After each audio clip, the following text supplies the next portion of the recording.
Alright, we were discussing the meninges of the brain. Dura matter we have discussed. Now, the next or second layer of dura matter is the next layer of the meninges is the arachnoid matter. Look, this is the skull bone, the black line, and then this is the meningeal layer of dura matter. In contact with the meningeal layer of dura matter, this red one is the arachnoid matter that always remains and being supported by the thick dura matter. This is the arachnoid matter. And the third layer, which I told you, that is this, that covers the brain tissue closely. This green one is the pia mater. I have shown you already the pia mater in the previous lecture. Okay, now what is arachnoid matter? Fibrous matter, the dura matter is a thick fibrous membrane, as you have seen it over here, a thick fibrous membrane, while the arachnoid matter, it is a thin, impermeable membrane. It is a thin, impermeable membrane that lines the inner surface of the meningeal layer of dura mater. And the space between the meningeal layer of dura mater and the arachnoid matter is very less. Thin film of fluid only lies in this, and this potential space between the meningeal layer of dura mater and this arachnoid matter, this is called a subdural space. But you know that the dura and arachnoid, they remain in contact with one another. The space between the two is a potential space. That's why the blood vessels or nerves, it pierces the arachnoid and dura at one place, because they do not run between the two but simply passes through it at one point, because they are very close to one another. Alright? And then you look, the space between this red arachnoid and the green pia, this space is much more, and this is being called a subarachnoid space, and this subarachnoid space remains filled with the cerebrospinal fluid, or CSF. And the blood vessels, it runs over here in this space like this. Veins and arteries, it runs in the subarachnoid space, and you can see it over here.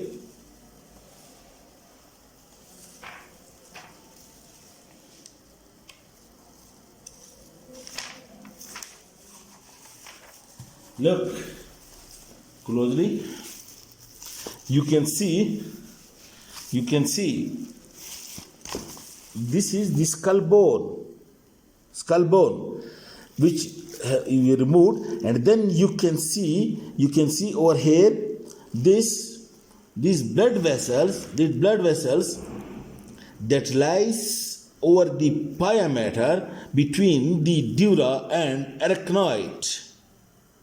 And this thick membrane that you see over here, this is the dura mater, and this artery which you see over here, this is the middle meningeal artery, the branches of the middle meningeal artery that lies over the dura mater between the skull bone, that is the endosteum or endosteal layer of dura mater, and the fibrous dura mater.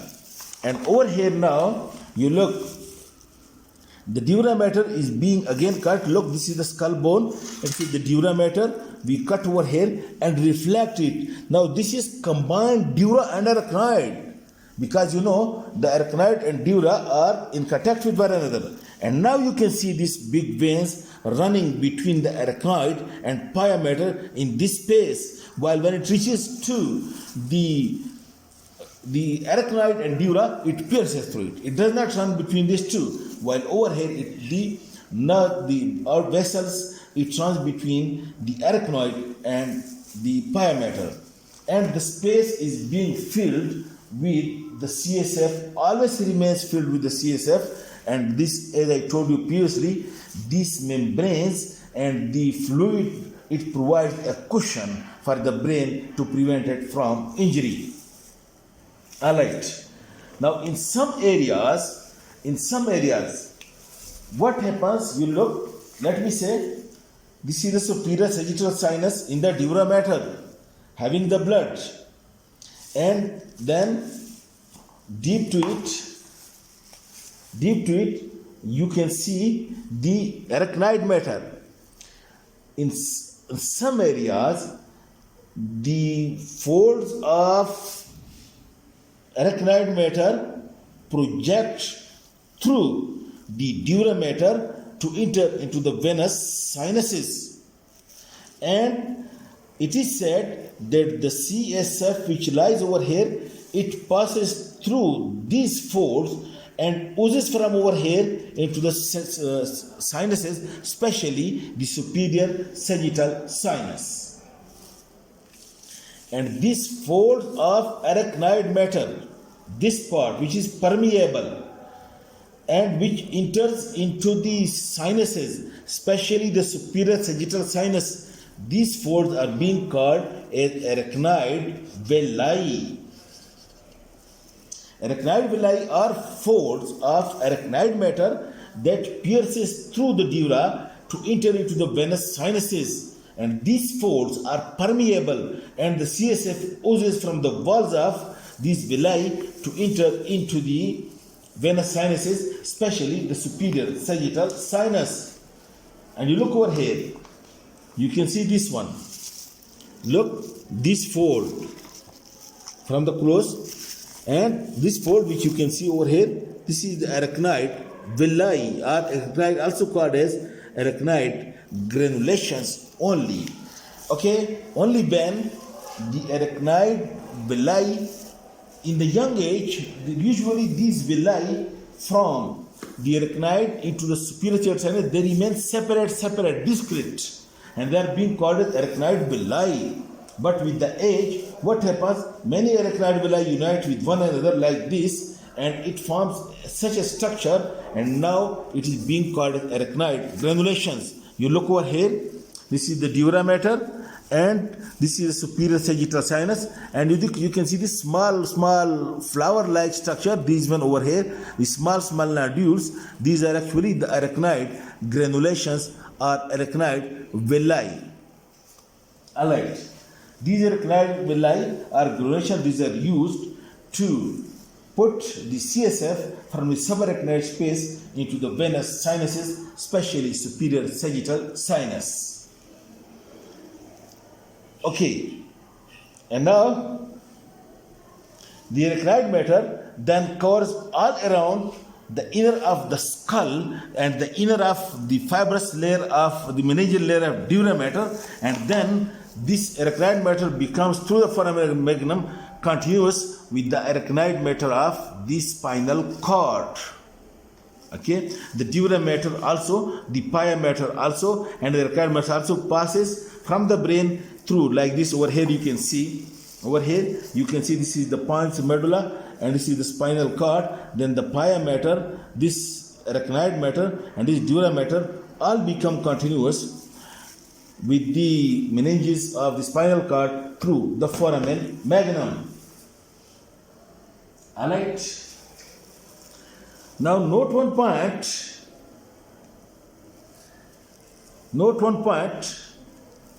that the arachnoid matter do not leave the dura, and the pia matter, it do not leave the brain tissue.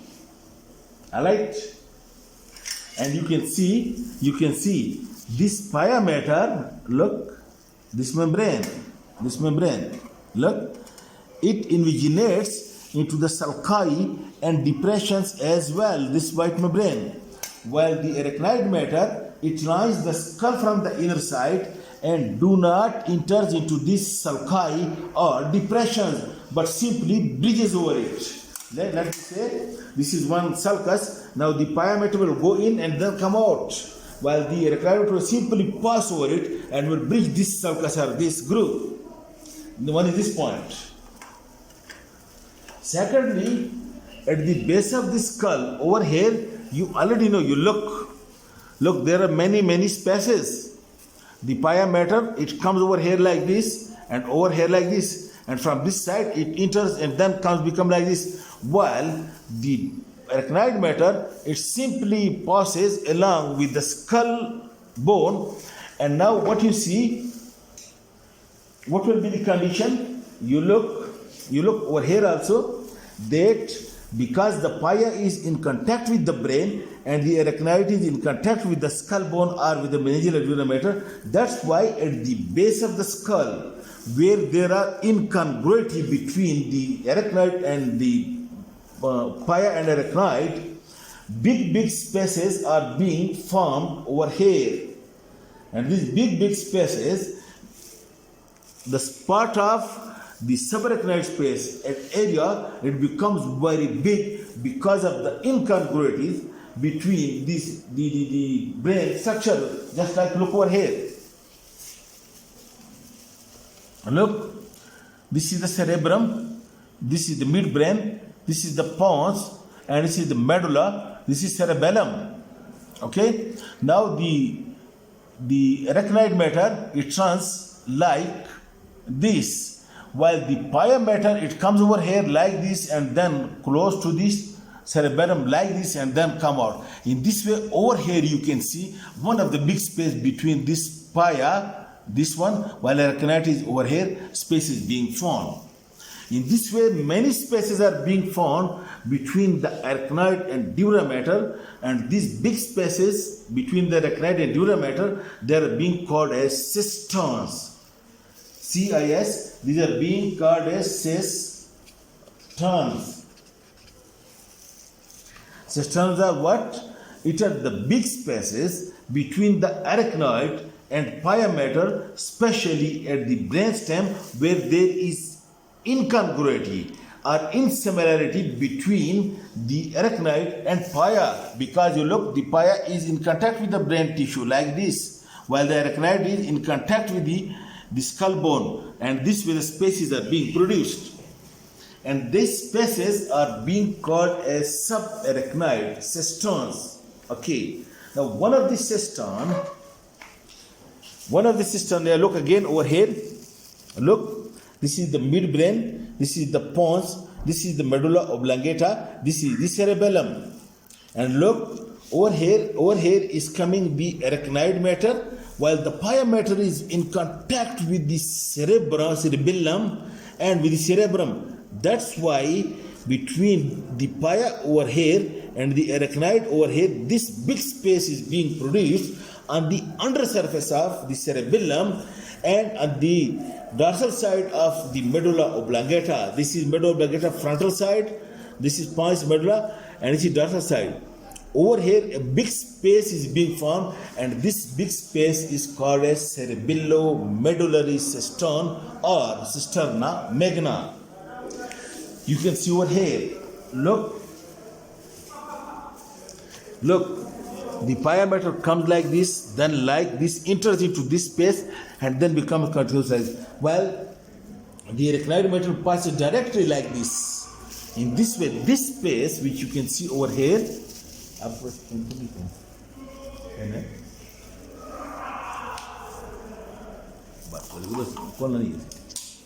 In this way, you can see this is cerebellum, undersurface or inferior surface cerebellum, and dorsum of this medulla oblongata. Over here, this space is being called as cisterna magna or cerebellomedullary cistern. It is the space between the arachnoid matter and the dura mater on the inferior surface of cerebellum and dorsal of the medulla oblongata. To the boundaries of it, above is the cerebellum and its vermis. Below is the arachnoid matter, and on the anterior is the dorsal surface of the medulla oblongata. And you look over here.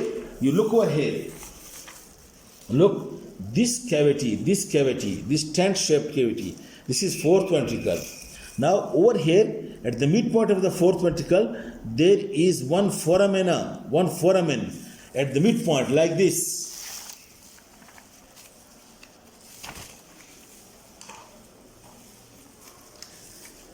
if this is the fourth ventricle, or foramen over here at the midpoint, this is called as median foramina or foramina megendi. Foramina megendi in the foramina megendi in the midpoint of the dorsum or dorsal roof of the fourth ventricle, and the CSF from the fourth ventricle passes through this foramina megendi into this subarachnoid space or cerebellomedullary cistern. So, cerebellomedullary cistern is the space between the arachnoid and dura on the undersurface of the cerebellum and the dorsal surface of the medulla oblongata, and on the other side is the arachnoid matter, and over here is the fourth ventricle, and median aperture from the fourth ventricle, it put the CSF into this cisterna magna.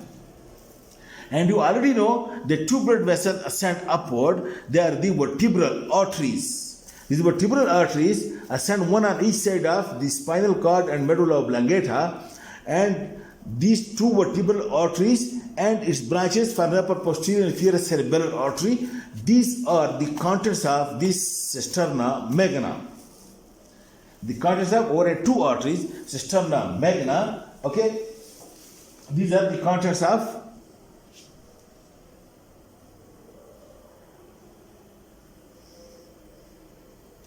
okay. Then again look over here, please. Look again. This is this cerebellum. This is the corpus callosum. This you can see. This is the midbrain. This is the pons, and this is the medulla oblongata, and this is cerebellum. This is dorsal surface, and this is ventral surface. On the ventral surface of the pons, over here lies one another cistern at the ventral surface of the pons, which is being called as cisterna pontis. Cisterna pontis lies on the ventral surface of the pons, and over here on this side is the arachnoid matter, and over here is the pons, and on the surface of the pons is the pia mater. Look, and this is the cisterna pontis, or pontine cistern, which lies anterior to the, over here you can see in this area. Look, the pia mater comes like this and then like this and remains in contact with the pons and descend, while the arachnoid matter comes like this. In this way, the space which is being formed over here between the pia mater on the surface of the pons and the arachnoid matter, that is being called as cisterna pontis. And you look, the cisterna pontis, you can see contains all these nerves, 5th, 6th, 7th, 8th, 9th, 10th, 11th and 12th. These all nerves are being contained in this cisterna pontis, and also over here is the basilar artery and its pontine branches which are being given by the artery to the pons. They are the contents of the cisterna pontis. The third cisterna is being formed over here on the undersurface of this part of the diencephalon, and on one side is one temporal lobe, another side is another temporal lobe, and over here is the pia mater, and over here is the arachnoid mater. In this way, the cisterna which is being formed over here, this is being called as cisterna interpeduncularis or interpeduncular cisterna. Look, you look over here, please.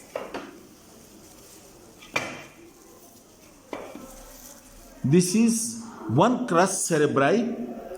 This is another crus cerebri. Look, one crus. This is ventral surface of pons and ventral surface of medulla. This is dorsal surface of pons, and over here you can see over here ventricle, and this midline aperture over here into the fourth ventricle. The foramen over here, it gives CSF to the cisterna magna, while this lateral aperture over here, one over here and one over here, aperture in the lateral part, this is the fourth ventricle. Through this and this lateral foramina in the fourth ventricle, it is being also called as foramina luschka. From it, the CSF passes over here into the cisterna pontis. Okay. And then the third cistern is the cisterna interpeduncularis or interpeduncular cisterna.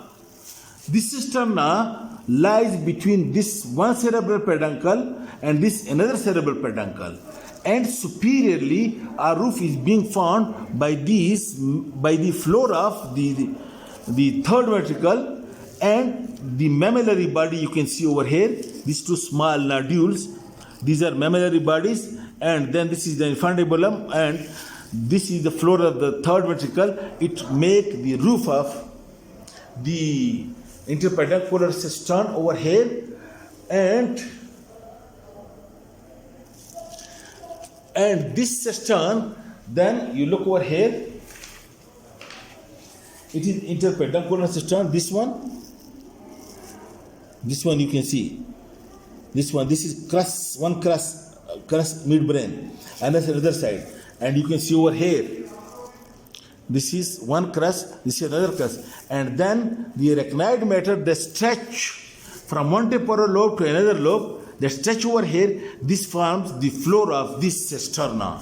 It forms the floor of this cisterna. Okay.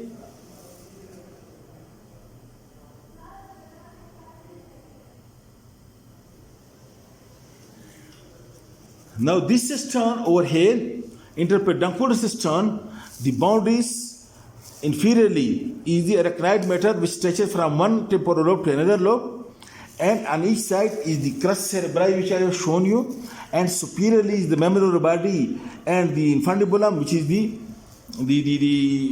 floor of the third ventricle, and over here lies, you can see this is the third cranial nerve, this is the third cranial nerve, oculomotor nerve, and also the fourth cranial nerve, and over here the part of circle of Willis, arterial circle of Willis, is also being contained over here.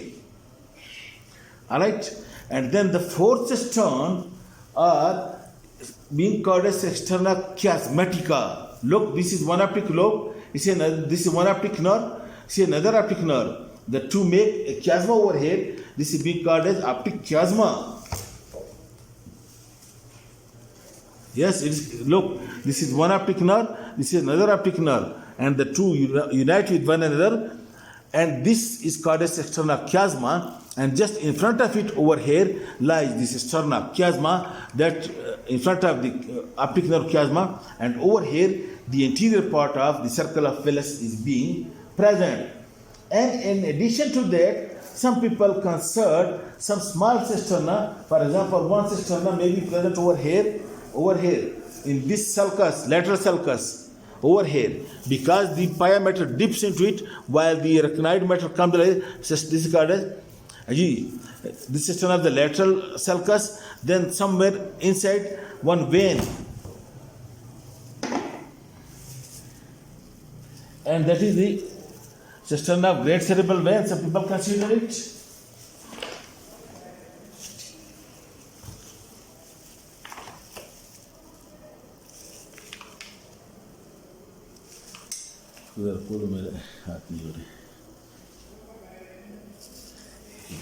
Look over here again. This is the cerebellum. This is cisterna magna. This is cisterna pontis, and over here is the cisterna interpeduncularis, and the cisterna chiasma is more than over here. Some people consider it the over here cisterna of great cerebral vein. This cerebral vein, which is not proper, but lower down, you know, over here, this is the cervical spine, this is thoracic spine, and then this is the lumbar spine, and the meninges, they finish at the L2 level of the spinal cord. Then lower down there is no meninges, and this lower space over here, below that is being called as cisterna lumbar or lumbar spine, and we can take advantage that we put a needle over here, and we can take the CSF from over here. Alright. This is about the arachnoid matter. And now the third or innermost layer,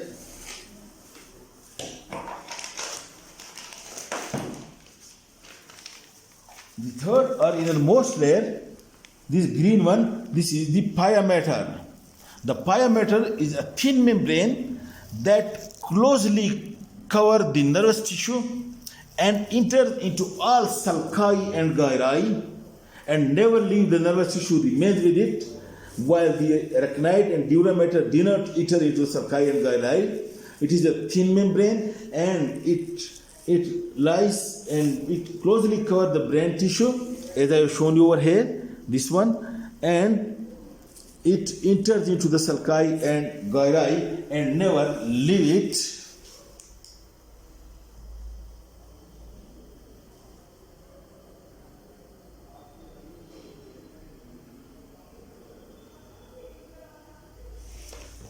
It is a very thin membrane, and you can see over here, I have shown you again and again that it can be stripped from the brain tissue very easily. It can be stripped easily. It is vascular membrane. It is made up of thin vascular tissue. Look, you can see this thin vascular tissue, and it can be stripped from the brain tissue. And the point is, because it lies everywhere of the brain tissue, that's why it is sulci and gyri as well. Well, look, one point, that let me say this is the thin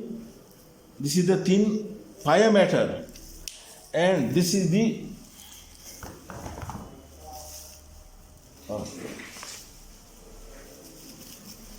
arachnoid matter. The blood vessels lie over here, and over here is the brain tissue. Now any blood vessel, now if want to go to the brain tissue, what does it do? It takes a fold of pia mater along with it, and then the blood vessels comes over here, and it is being surrounded by this space which is being called as perivascular space, and it contains, you know, the CSF, and then it pierces then the pia mater and enters into the brain tissue. While at another places, what happens? Look, this is the pia mater, fold of pia mater, especially where there is any ventricle of the brain.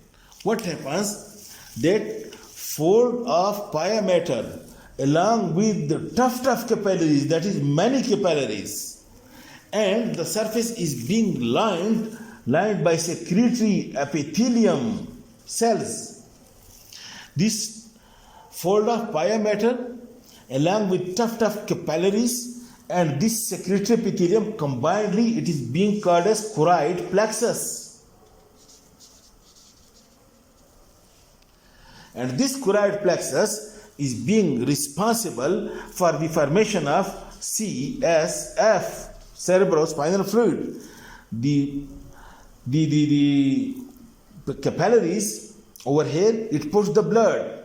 The fold of pia mater, what does it do? It allows some of the contents to enter the brain tissue and does not allow some. While the secretion is being then added by the secretory epithelium, and combinedly a fluid is being formed which is somewhat different from that of the blood, and it is being called as cerebrospinal fluid. Cerebrospinal fluid is being formed by choroid plexus, and choroid plexus is nothing but it is a fold of pia mater along with tuft of capillaries and epithelium. And this is choroid plexus. Now this is all about the pia mater and the meninges. And now the next topic which we will do, that is the venous sinuses of the dura mater, and we will do it inshallah in the next lecture. Thank you very much.